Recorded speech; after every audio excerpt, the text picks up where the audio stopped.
The galaxy didn't blink when it happened. The execution feed was scheduled between sports updates and weather patterns for the outer colonies. A tidy broadcast wrapped in imperial logos and patriotic horns. Billions tuned in because the Empire loved its spectacles, and this one promised drama. The last barbarian of Earth. A man in torn uniform, wrists bound, stood before the grand tribunal of 7 species. His head was bare, his face calm. He didn't look like a monster. That was the first mistake. The alien commentators, feathered, gelatinous, crystalline, laughed in 12 languages. "Observe the Terran's primitive attire," one said, voice oozing amusement. "Carbon-based, barely armored. Tragic, really." Another mocked. "They once called themselves apex predators. I've seen house pets with more venom." But the human on-screen didn't respond. He only looked up, eyes fixed on the vast chamber's camera array.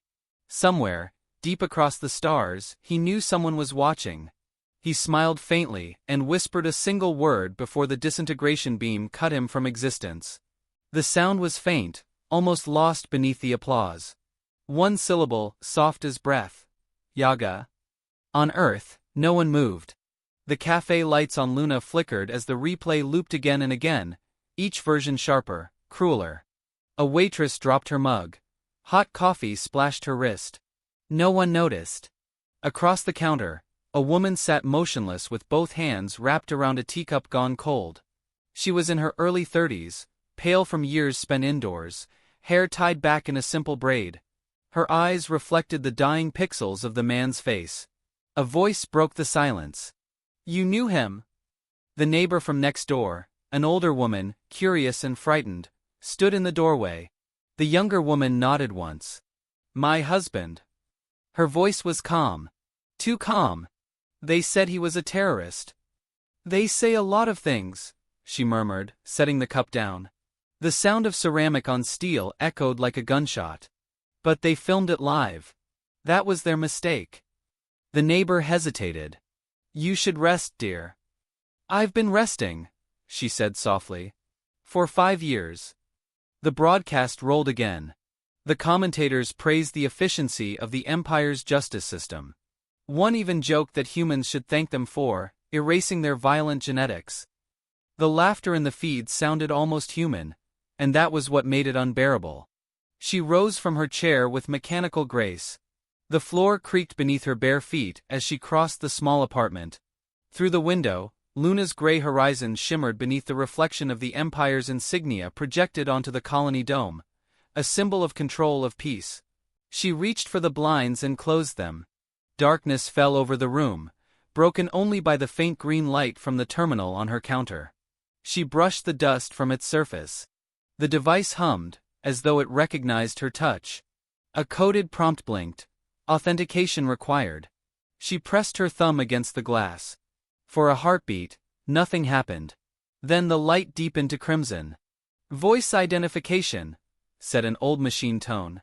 "Yaga." The word slid from her tongue like an old secret rediscovered. The terminal's display flared alive, washing the room in sharp, sterile light. Folders appeared, classified, restricted, long buried. Her face reflected in the glass as new code bled across the screen. Her civilian ID vanished from every registry across the system. Within seconds, the Empire's census recorded one less soul on Luna. "Welcome back, Agent Yaga," the terminal intoned. She exhaled once, a long breath that sounded like relief and grief at once. "I told him I'd never come back." Outside, the colony's hum carried on. Cargo ships docking, vendors shouting, the faint rhythm of artificial rain against glass. Life continued because it had to. The universe was efficient that way. But under the surface, something old stirred. She opened a drawer. Inside lay a thin silver chain with a tiny disc pendant, worn smooth from years of handling. She slipped it over her neck, fingers brushing the engraving. Till the last dawn. Then she walked to the kitchen counter, where a bowl of unwatered plants drooped in silence. She poured what was left of her tea into the soil. "For him," she whispered. "And for what comes next." Across the room, the broadcast changed angles, showing the alien judges dispersing. They joked among themselves, confident in their dominion. Somewhere in the Empire's datastream, the footage began to replicate. Unauthorized copies bouncing from node to node, untraceable, unstoppable. The system flagged it as an anomaly, then failed to quarantine it. By midnight, the video had reached Mars. By dawn, Titan. By noon, 1,000 stations in the Outer Rim. Each playback carried the same glitch, the man's whisper, Yaga, amplified, clearer, echoing through speakers like a ghost crawling out of the feed. At the same time on Luna, lights in the woman's apartment dimmed. The air seemed to thicken. She was seated at the table again, this time not alone. A small drone hovered beside her shoulder, spherical, its metallic surface dented and scuffed.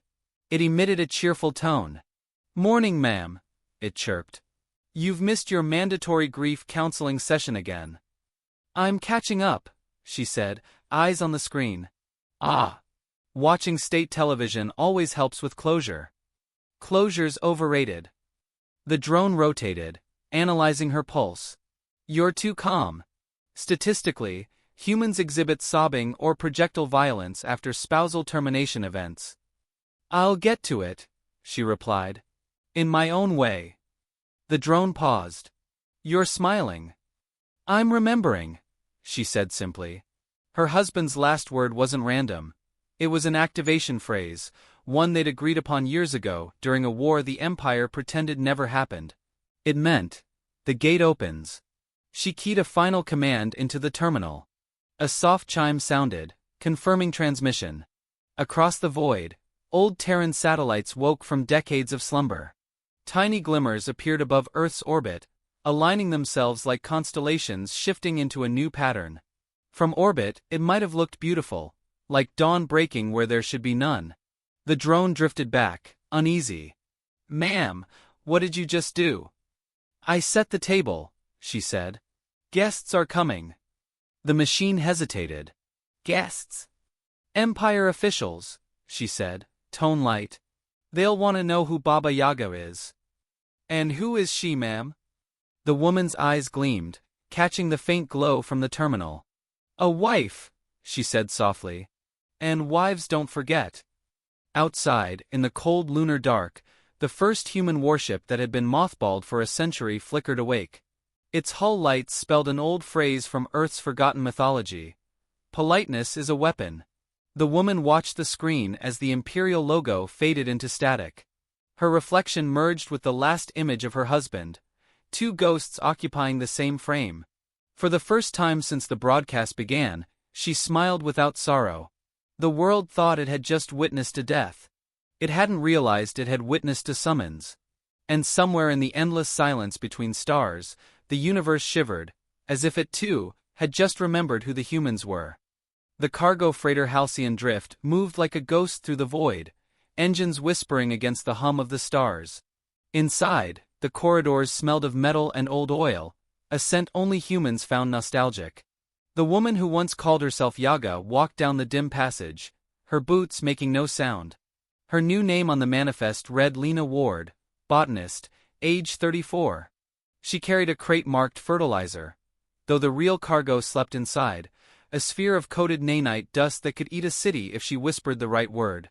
At the customs checkpoint, a reptilian guard blinked slowly, scanning her papers. "Purpose of travel?" It hissed. "Research," she said with a polite smile. "I'm studying soil resilience in radiation zones." The guard squinted, tongue flicking the air as though sniffing for deceit. "You humans and your dirt. Always growing things." "Someone has to," she murmured, taking back her papers. When she passed, the guard sneezed. The chilly scent lingered from the small packet she had torn open moments before, an old Earth habit. "Spices keep you awake," she said sweetly. The guard choked, scales turning pink as smoke puffed from its nostrils. She offered a napkin, still smiling. "Acquired taste." The corridor beyond led to the ship's belly, where the hum of engines drowned thought. She moved through maintenance hatches and forgotten storage bays, until she reached a sealed compartment. With a fingertip, she tapped an old Terran code on the lock. 2 beats, a pause, 3 beats. The door hissed open, revealing a cramped chamber filled with dormant machines shaped like metal crows. Their wings folded, their eyes dark. She sat cross-legged before them. "Wake up, my darlings." The first drone stirred, its optics flaring red. A faint voice followed, sarcastic and chipper. "You again? I thought we were decommissioned." "Good morning, Morty Unit 13, she replied. The drone whirred indignantly. "You promised retirement. You even threw a party." "I lied. I feel betrayed." "You'll live," she said, checking her datapad. "Unlike most of the Empire when we're done." The drone spun in slow circles, projecting holographic schematics. "You're planning another performance, aren't you? Something theatrical. You always do love your entrances." She looked at the hologram of her husband, frozen mid-smile, eyes alive in captured light. "They made it public," she whispered. "They wanted a warning. Let's make sure they remember it." Morty tilted his lens. "You could retire to Mars. Grow tomatoes. Find a nice quiet canyon." "I tried quiet," she said. "It didn't stick." With precise movements, she began assembling tools: wires, vials, miniature transmitters. Her fingers moved with ritual precision, as though weaving a spell. Outside, the ship vibrated from jump preparation, but she didn't pause. The mission wasn't revenge, it was remembrance. The Empire had taken one human and broadcast his death across 1,000 worlds. Now she would remind them of what they'd invited. "Target?" Morty asked. "The broadcast relay on Viral Prime," she said. "They used it to stream his execution. We'll use it to send something better." "Better?" "A story," she said, eyes cold. "The kind that makes children leave their lights on." She uploaded an access worm. The code shimmered on the screen like a heartbeat. The drone read it and gave a low whistle. "You're using fairy tale encryption again. The one based on Earth myths. They won't understand it. That's the point." While she worked, Morty projected an audio file, an old Terran lullaby her husband once played before missions. The melody filled the compartment, soft and haunting. She didn't stop it. The music steadied her hands. The jump sequence began.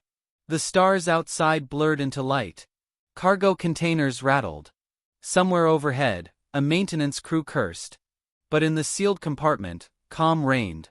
Yaga checked her suit seals, then opened a private comm line to a dormant array orbiting the dead moon of Praxis. "Unit Delta 47, she said. "Authorization Yaga 9. Static answered, followed by an old voice like gravel. "You're not cleared for activation." "I'm not asking permission." Silence stretched. Then, quietly, "We thought you were gone." "I was," she said. "Now I'm awake." The line went dead, but in orbit above Praxis, red lights flickered to life, satellites long forgotten, weapons disguised as meteor sensors. One by one, they turned toward Viral Prime. Morty floated closer. "You're smiling again. That's never good for anyone." "Call it therapy," she said. "You humans are terrifying. Only when we're polite." The freighter dropped out of warp. Alarms blared briefly, then died as Yaga's code slipped through the ship's core, erasing her presence. She moved like a shadow through the corridors, each step timed with the hum of the engines. Crew members glanced up and saw only another tired passenger. None noticed that every surveillance lens blinked once, and went dark as she passed. She reached the primary relay chamber, a cathedral of cables and glowing conduits. 2 technicians stood at the controls, both alien, both bored. They didn't see her slip behind them. They didn't feel the thin filament thread between their necks until it tightened. They collapsed silently. Yaga stepped over them and began rerouting the power feed. "Morty, are we linked?" "Always, boss. Though I'd prefer less strangling next time." "Don't complain. You're the one who wanted fieldwork." "True. But I imagine less homicide." She smiled faintly. "We adapt." The system's interface was ancient imperial design, arrogant, elegant, and slow. Perfect. She injected her code, and a cascade of alerts rippled through the grid. On screens across the sector, entertainment feeds flickered. For 3 seconds, every channel displayed a static human face. Then it was gone, replaced by a cheerful notice of technical difficulties. Morty beeped in amusement. They'll blame solar interference. They'll learn soon enough, she replied. A siren began wailing somewhere above. Yaga sealed the terminal, wiping her fingerprints. She moved quickly, but not frantically. Panic was for amateurs. She ducked into an exhaust corridor just as soldiers poured in. They swept the room with scanners, found the bodies, and cursed. None looked up to see her crawling through the vent, calm and deliberate. By the time she reached the escape pod bay, the freighter's internal security was in chaos. She keyed open a pod, slipped inside, and ejected. The stars rushed outward like shattered glass. Behind her, Halcyon Drift continued on its trade route, blissfully unaware it carried a ghost. Inside the pod, Morty's voice softened. You could still turn back. No, she said, watching the stars streak. They wanted the galaxy to see him die. So they'll watch what comes next. What comes next? The old stories, she said. The ones where monsters knock politely before entering. She opened the comm line again.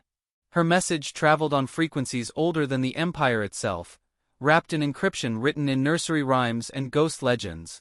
Every dormant human satellite, every derelict station, every deep space listening post hummed awake at once. Lights flared across the void like candles lit at a funeral that spanned galaxies. In the reflection of the pod window, she saw her husband's face again, steady, smiling, patient. She whispered, "For you." The transmission finished, silent but unmissable. Across half the Empire, systems began to glitch, lights dimmed, and children woke screaming from dreams they couldn't describe. In the blackness, Yaga closed her eyes. "The witch is awake," she murmured. And the universe, as if hearing her, began to tremble. The Imperial Council chamber floated above the clouds of Viral Prime, a colossal glass ring suspended by anti-gravity fields and arrogance. 11 alien species filled its tiers, scaled, feathered, luminous, and cold-blooded, all gathered to address what official reports called a human anomaly. The room shimmered with the heat of egos. Every diplomat wanted to speak first. None wanted responsibility.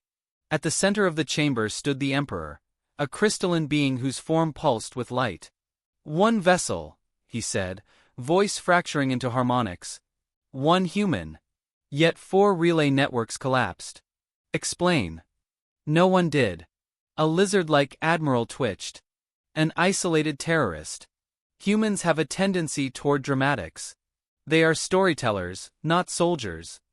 A winged representative from the avian species snorted.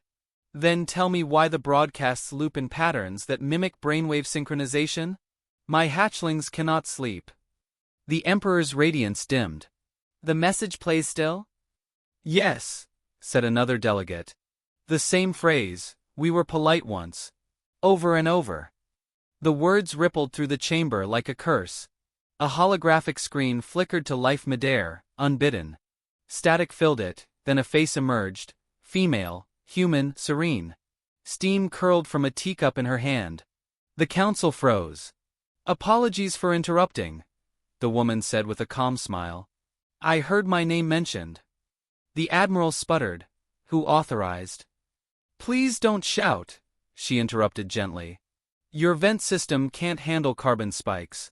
You're already at 71% humidity." Every sensor in the room recalibrated in panic. The Emperor raised a translucent hand. "Identify yourself." "Of course," she said. "I'm Yaga. Wife to the man you executed on your delightful broadcast. You remember him?" Weapons powered on instinctively, targeting the projection. She didn't flinch. "I see manners aren't common in the Empire," she said, stirring her tea. "Back home, we stand when we speak to widows." "You're trespassing on a secure frequency," hissed the lizard admiral. "Technically," she said, tilting her head, "you're trespassing on my signal. You used my husband's death to boost your ratings. I'm just reclaiming the channel." The Emperor's light pulsed sharper. You threaten the peace of the stars. She smiled faintly. Peace built on murder? That's not peace. That's sedation. For a long moment, no one spoke. Then one of the jelly diplomats, curious rather than fearful, floated closer. What do you want, human? Closure, she said softly. And maybe some manners. Morty's voice, unseen, drifted through the feed. She also wants snacks, but we're multitasking. The jelly being recoiled. Is that another human? Drone, Yaga corrected. He's mostly sarcasm and bad decisions. The Emperor's patience cracked like glass. We will trace your location and erase you. Ah, she said pleasantly. Before you do, you might want to evacuate Deck 7. The council members glanced around. Why? It's flammable, she said, sipping her tea. A low rumble shook the chamber. From the city below, a column of smoke erupted as explosions cascaded upward through the citadel's infrastructure. Windows shattered. Panic bloomed. I did warn you, she said. But listening is hard when you're busy feeling superior. The Emperor's form blazed with fury. You dare defy the Empire? Oh, absolutely not, she said brightly. Defiance implies I recognize your authority. The council chamber erupted in shouting. Every delegate tried to issue orders at once, deploy fleets, jam frequencies, capture her coordinates. Through it all, Yaga waited, unhurried, until silence stumbled back. Let's simplify, she said. You executed a man who surrendered peacefully. You televised it across the galaxy. He whispered one word before dying, and none of you asked what it meant. That's the problem with arrogance. You assume every silence is submission. The cephalopod historian, old and trembling, murmured. Yaga, the name exists in our archives. Terran myth. The Witch of Iron and Smoke.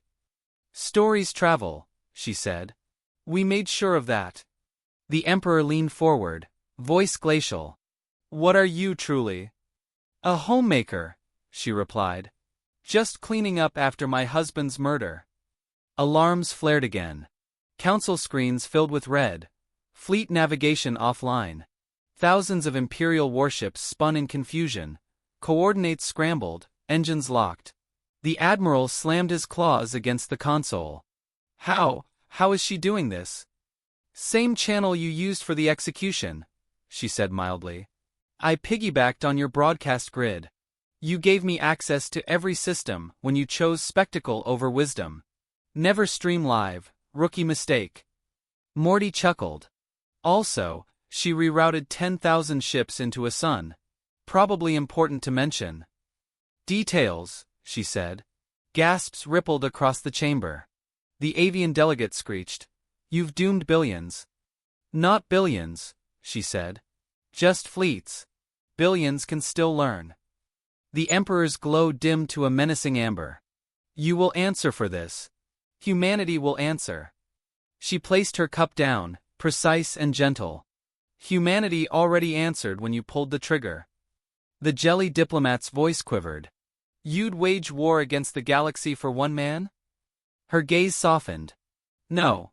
For the promise we made to him, that we'd never forget who we are. A ripple of static surged through the chamber. The hologram flickered. Her voice dropped lower, silk over steel. You all thought we were gone. We just stopped showing up to your wars. We built our peace in silence. You mistook it for extinction. The Emperor rose to his full height, crystalline limbs refracting light into a storm. What do you want now? She smiled, the kind of smile that came before storms. Accountability. But I'm realistic. So let's start small. Fear will do. Around the chamber, every light went out. Only her hologram remained, glowing faint blue. Then in the darkness, another feed activated. Dozens, then hundreds, across the galaxy. Every screen, every holoprojector, every child's toy that could receive a signal now showed her husband's face again, alive for a moment in replay. The aliens gasped as his final whisper echoed once more, Yaga. Then came her voice layered over it, calm and measured. We were polite once. The Emperor clenched his fists. You think this spectacle makes you powerful?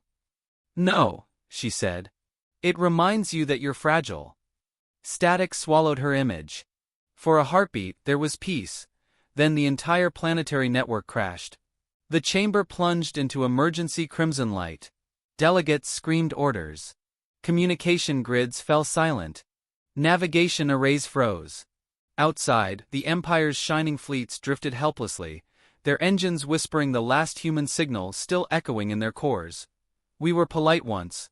When the hologram returned, it was smaller, closer, her face calm again. This is just the rehearsal, she said softly. The main act begins when you try to retaliate. Then the signal cut, leaving behind nothing but the scent of ozone and terror. In the silence that followed, the old historian whispered the truth everyone now feared to believe. They were never civilized. They were only sleeping. The imperial capital burned without flame. Its atmosphere shimmered with electromagnetic residue, invisible fires eating through data streams, turning command codes into ash. In orbit, fleets drifted, magnificent, useless, blind. Within the throne citadel, panic echoed like prayer. Commanders barked orders no one could hear. Transmissions returned only static or laughter, hers. Yaga's voice threaded through the chaos, polite, steady, almost kind. Please remain calm, it said. This will hurt less if you stop resisting. She descended through the smoke in a stolen dropship, its hull disguised as an imperial courier. The streets below glowed in fractured reds and blues, shadows of crumbling holograms flickering across terrified crowds. She had no army, she didn't need one. The satellites she'd awakened followed her like constellations reborn, rewriting the sky itself into a message the galaxy could not ignore. Every star pulsed with code, every blink of light spelling the same truth. We were polite once. In the cockpit, Morty hovered beside her shoulder, flickering nervously. I feel obligated to mention that this is insane. Thank you, she said, steering toward the citadel spires. Not a compliment. Still appreciated. The dropship breached the defense perimeter without resistance. Imperial turrets recognized her signal as friendly, the same broadcast frequency they'd used for her husband's execution. She slipped through the heart of the enemy, using their own arrogance as her passcode. When she landed, the plaza below the throne steps was littered with metallic debris and trembling soldiers. Their armor bore the insignia of empires older than memory, yet their faces were pale with confusion. A single human woman walked toward them, unarmed, calm, her hair tied back, her expression unreadable. Stand down, barked a commander, raising his plasma rifle. She paused, tilting her head as though studying an insect. You might want to lower that. Or what? Or it'll melt. The weapon's charge flared white-hot, fusing into slag that burned through his gloves. He screamed, clutching his hand. She didn't look back as she passed. Morty floated beside her. You're terrifying when you multitask. I was trained for hospitality. The great hall doors parted as though pushed by the weight of silence. The Emperor waited alone on his crystalline throne, his light dimmed to a sickly glow. The grand chamber that once hosted 1,000 delegates now stood empty, but for the echo of boots and the faint hum of dying power conduits. You've crippled my fleets, he said. You've turned my worlds dark. What more do you want? She stopped at the foot of the dais. I came for peace. His eyes blazed. Peace? You slaughter worlds. I correct mistakes, she replied. You made one when you thought killing him would break us. The Emperor's light flickered dangerously. He was an insurgent. He was a teacher, she said softly. He taught me patience. You ended that lesson early. For a long moment, neither spoke. Then she reached into her coat and pulled out a small metallic rose. Its petals gleamed faintly, intricate and sharp. I brought flowers. He stared. A mockery? A reminder. She placed the rose on the ground. It opened, humming gently. The hum grew deeper, resonating with the walls, the floor, the foundations. Data streams faltered, power grids inverted, every defensive field in the city flickered into transparency. The Emperor rose in fury. You would burn the capital of 1,000 races for one man's life? She looked up at him, eyes calm. No. For the arrogance that believed one life meant nothing.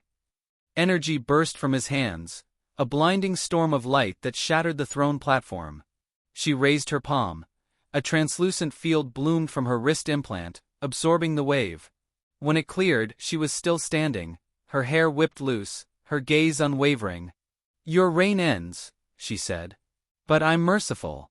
You may watch. Outside the citadel, the skies tore open. Thousands of human warships uncloaked in perfect silence, their hulls black as night. They had been hidden for decades, drifting museums, relics of a forgotten species. Now they woke, engines burning like newborn suns. Their formation curved around the planet, a ring of quiet fury. The Emperor's voice trembled for the first time. You can't control that many ships. Not control, she said. Conduct. Across the fleet, her voice echoed through the crews, men and women long in stasis, awakened by her call. Their responses overlapped in unison. For Earth. For him. For the silence they broke. The Emperor staggered as his capital's gravity field bent under the magnetic pressure. You'll kill millions.